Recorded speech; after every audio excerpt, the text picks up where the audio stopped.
नमस्कार दोस्तों, मैं आपका आपके अपने YouTube channel only Delhi police पे स्वागत करता हूं। जैसा कि हमने अपनी पिछली वीडियो में जीएस के एक महत्वपूर्ण टॉपिक करंट अफेयर्स में पुरस्कारों के बारे में पढ़ा था, आज हम उसी दिशा में एक कदम आगे चलते हुए खेल पुरस्कार 2020 के बारे में पढ़ेंगे। परीक्षा की दृष्टि से देखा जाए तो इन टॉपिक्स में से सवाल बनते ही बनते हैं, तो इनको हमें बड़े अच्छे से तैयारी करनी है क्योंकि इनके एग्जाम में आने की चांसेस बहुत ही ज़्यादा है। तो चलिए दोस्तों, हम शुरू करते हैं खेल पुरस्कार 2020। तो इसमें सबसे पहला और सबसे जरूरी राजीव गांधी खेल रत्न पुरस्कार। साथ के साथ दोस्तों मैं आपको बताता भी जाऊंगा, उसको आप नोट भी कीजिए। एक बात आप याद रखिएगा, जीएस को हम जितना रिलेट करके पढ़ेंगे उतना ही आपको याद रहेगा, उतना ही अच्छा होगा परीक्षा की दृष्टि से। तो चलिए राजीव गांधी खेल रत्न पुरस्कार, इसके बारे में कुछ देखते हैं कि ये खेल के क्षेत्र में दिया जाने वाला सबसे सर्वश्रेष्ठ पुरस्कार है। ये खेल के क्षेत्र में दिया जाने वाला सबसे सर्वश्रेष्ठ पुरस्कार है। इसकी शुरुआत 1991-92 में हुई थी। राजीव गांधी खेल रत्न पुरस्कार की शुरुआत 1991-92 में हुई थी और ये सर्वप्रथम विश्वनाथन आनंद, ये सर्वप्रथम विश्वनाथन आनंद को दिया गया था, जो कि एक शतरंज के खिलाड़ी है हमारे देश के। तो इस बार 2020 में इस पुरस्कार से 5 व्यक्तियों को सम्मानित किया गया है। कौन कौन है? रोहित शर्मा। रोहित शर्मा क्रिकेट के क्षेत्र से संबंध रखते हैं और रोहित शर्मा चौथे ऐसे क्रिकेटर हैं जिन्हें राजीव गांधी खेल रत्न पुरस्कार से सम्मानित किया जा रहा है। तो इसके साथ साथ हम पहले 3 भी देख लेते हैं दोस्तों। सबसे पहले ये मिला था सचिन तेंदुलकर को, फिर ये मिला था महेंद्र सिंह धोनी को, फिर ये मिला था विराट कोहली को और इस साल ये मिला है रोहित शर्मा को। तो ऐसे क्वेश्चन रिलेट होते हैं दोस्तों कि रोहित शर्मा राजीव गांधी खेल रत्न पुरस्कार पाने वाले कौन से क्रिकेटर हैं? तो चौथे क्रिकेटर हैं। दूसरा है विनेश फोगाट। विनेश फोगाट कुश्ती के खेल से संबंध रखती हैं और हाल ही में चर्चाओं में बनी हुई थी, तो इनका परीक्षा में सवाल बन सकता है कि विनेश फोगाट जिन्हें राजीव गांधी खेल रत्न पुरस्कार दिया गया है, ये कौन से खेल से संबंधित रखते हैं? तो कुश्ती। तीसरा है दोस्तों रानी रामपाल, इन्हें क्वीन ऑफ हॉकी भी कहा जाता है और ये वर्तमान काल में भारत की महिला हॉकी टीम की कप्तान है और इन्हें इस साल पद्मश्री सम्मान से भी सम्मानित किया गया है। तो ये एक इंपॉर्टेंट सवाल बनता है। चौथा मनिका बत्रा। मनिका बत्रा टेबल टेनिस की खिलाड़ी हैं और इस बार इन्होंने कॉमनवेल्थ में 4 पदक जीते थे। पांचवा और आखिरी है मरियप्पन थेंगावेलु। और सबसे जरूरी, मरियप्पन थेंगावेलु तमिलनाडु से बिलोंग रखते हैं और ये एक पैरा एथलीट है। पैरा ओलंपिक में पिछली बार इन्होंने गोल्ड मेडल जीता था और इनका खेल है हाई जंप। तो इन 5 लोगों को दोस्तों राजीव गांधी खेल रत्न पुरस्कार 2020 से सम्मानित किया गया है। इनके बारे में जैसे मैंने आपको बता दिया है, सवाल क्या क्या बन सकते हैं कि राजीव गांधी खेल रत्न पुरस्कार कब शुरू किया गया था? 1991-92 में। सर्वप्रथम किसे दिया गया था? विश्वनाथन आनंद शतरंज का खिलाड़ी को। इस साल कितने लोगों को दिया गया है? 5 को। 5 नाम ये रहे। रोहित शर्मा किस क्षेत्र से हैं? क्रिकेट से, और क्रिकेट के क्षेत्र से आने वाले चौथे खिलाड़ी हैं जिन्हें इस सम्मान से सम्मानित किया गया है। विनेश फोगाट कुश्ती से संबंध रखती हैं, रानी रामपाल हॉकी से, मनिका बत्रा टेबल टेनिस से और सबसे जरूरी मरियप्पन थेंगावेलु जो कि एक पैरा एथलीट है और एक हाई जंपर है, तमिलनाडु से बिलोंग रखते हैं और पिछले पैरा ओलंपिक में इन्होंने गोल्ड मेडल जीता था। आप इन्हें नोट डाउन कर लीजिए। तो हम देखते हैं अर्जुन पुरस्कार।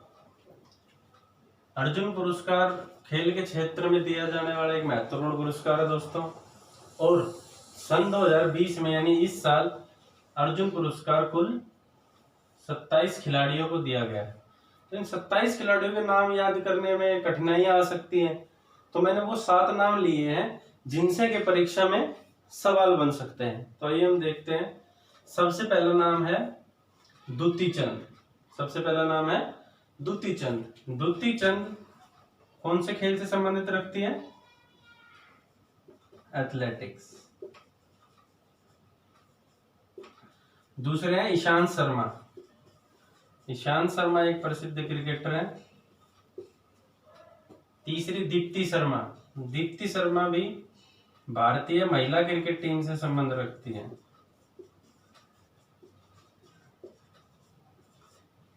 फिर है दिव्या काकरान। दिव्या काकरान कुश्ती की खिलाड़ी हैं। फिर है मन्नू भाकर। मन्नू भाकर और फिर है सौरभ चौधरी। ये दोनों के दोनों ही शूटिंग के खेल से संबंधित रखते हैं। फिर है 7वां और सबसे महत्वपूर्ण दत्तू बबन भोकानल। ये हमारे देश में पिछली बार ओलंपिक में क्वालिफाई करने वाले रोविंग के गेम यानी नौकायन इकलौते खिलाड़ी थे और महाराष्ट्र राज्य से ये बिलोंग करते।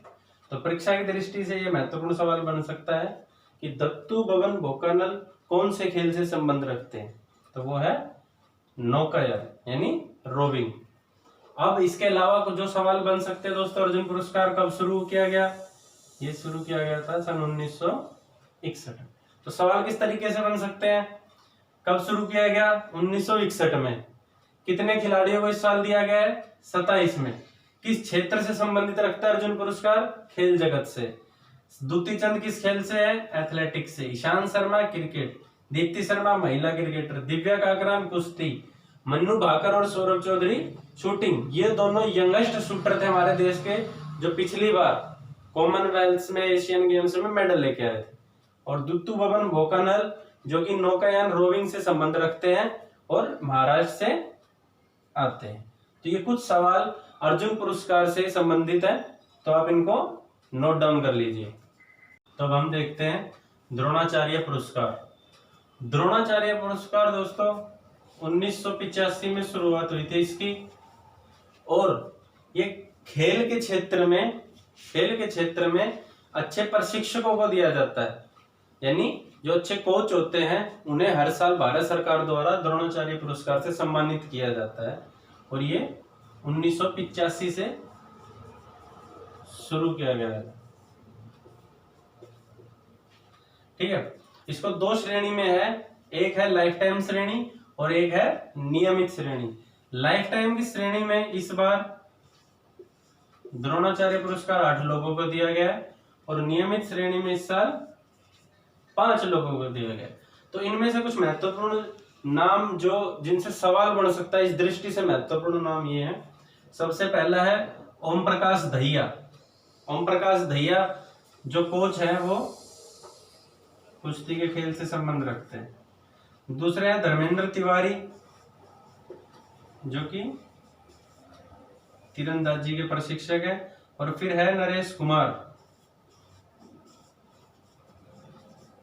जो कि टेनिस से संबंध रखते हैं। ये महत्वपूर्ण इसीलिए हो जाता है कि सौरव नांगल नाम के खिलाड़ी हमारे देश के टेनिस जिन्होंने हाल ही में पदक जीता है, इसलिए ये इंपॉर्टेंट हो जाते हैं। नियमित श्रेणी में हम देखें दोस्तों तो जसपाल राणा जो कि शूटिंग के कोच हैं। भारतीय जूनियर टीम है जो शूटिंग की, उसके मेन कोच है जसपाल राणा, और ये हाल ही में सुर्खियों में बने हुए थे, तो इनसे संबंधित पर्सन बनने की चांसेस ज्यादा है।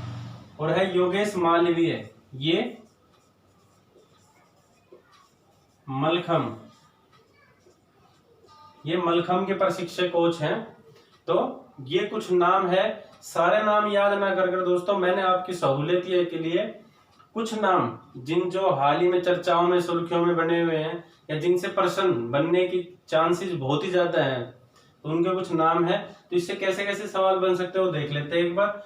द्रोणाचार्य पुरस्कार किस क्षेत्र में दिया जाता है? खेल के क्षेत्र में। ये किसे दिया जाता है? ये उत्कृष्ट प्रशिक्षक यानी उत्कृष्ट कोचेज को दिया जाता है। द्रोणाचार्य पुरस्कार की शुरुआत किस साल हुई? 1985 में। लाइफ टाइम श्रेणी में इस बार कितने कोचों को या प्रशिक्षकों को द्रोणाचार्य पुरस्कार दिया गया है? 8। नियमित श्रेणी में कितनों को दिया गया है? 5। ये सभी प्रश्न बन सकते हैं जो आपको बता रहा हूं, आप चाहें तो इनको प्रश्न बना के नोट डाउन भी कर सकते हैं। ओम प्रकाश दहिया जिन्हें इस साल द्रोणाचार्य पुरस्कार मिला है वो किस खेल के प्रशिक्षक हैं? कुश्ती। ऐसे धर्मेंद्र तिवारी किस खेल के? तीरंदाजी। नरेश कुमार टेनिस। ऐसे ही सवाल बन सकते हैं कि इन्हें द्रोणाचार्य पुरस्कार मिला है और ये किस खेल के प्रशिक्षक है, तो उस तरीके के कुछ सवाल बन सकते हैं, आप इनको नोट डाउन कर लीजिए। और जो प्रश्न मैं बता रहा हूं ये प्रश्न इस तरीके से बनेंगे, आप उस प्रश्न को भी सवाल को क्वेश्चन करके अपने पास नोट डाउन करके रख सकते हैं। इसके अलावा द्रोणाचार्य पुरस्कार में कोई सवाल नहीं बन सकता दोस्तों। अगला पुरस्कार है दोस्तों मेजर ध्यानचंद पुरस्कार। मेजर ध्यानचंद पुरस्कार जैसे द्रोणाचार्य पुरस्कार प्रशिक्षक को दिया जाता है, वैसे ही मेजर ध्यानचंद पुरस्कार भी अच्छे प्रशिक्षकों को हर साल भारत सरकार द्वारा दिया जाता है। ये लाइफ टाइम अचीवमेंट अवार्ड है। मेजर ध्यानचंद पुरस्कार लाइफ टाइम अचीवमेंट अवार्ड है और इस साल सन 2020 में कुल 15 लोगों को ये पुरस्कार दिया गया है। और उन 15 नाम के अलावा जो एक महत्वपूर्ण नाम बनता है प्रश्न की दृष्टि से वो है सचिन नाग। सचिन नाग को कुल 15 लोगों में से दोस्तों सचिन नाग एक महत्वपूर्ण नाम इसलिए बनता है क्योंकि सचिन नाग को ये पुरस्कार मरणोपरांत दिया गया है। और सचिन नाग कौन से खेल से संबंध रखते हैं? तैराकी, यानी ये स्विमिंग के कोच है। तो इस पुरस्कार के बारे में कुछ ये है सवाल। और एक सवाल और बन सकता है कि मेजर ध्यानचंद पुरस्कार किस साल से शुरुआत हुई इसकी? 2002 से। 2002 से लगातार ये मेजर ध्यानचंद पुरस्कार भारत सरकार द्वारा दिया जा रहा है। तो इन पुरस्कारों के अलावा दोस्तों एक मौलाना अब्दुल कलाम आजाद ट्रॉफी भी है। इसके भी एक महत्वपूर्ण सवाल बन सकता है। ये इस साल पंजाब यूनिवर्सिटी ने जीती है।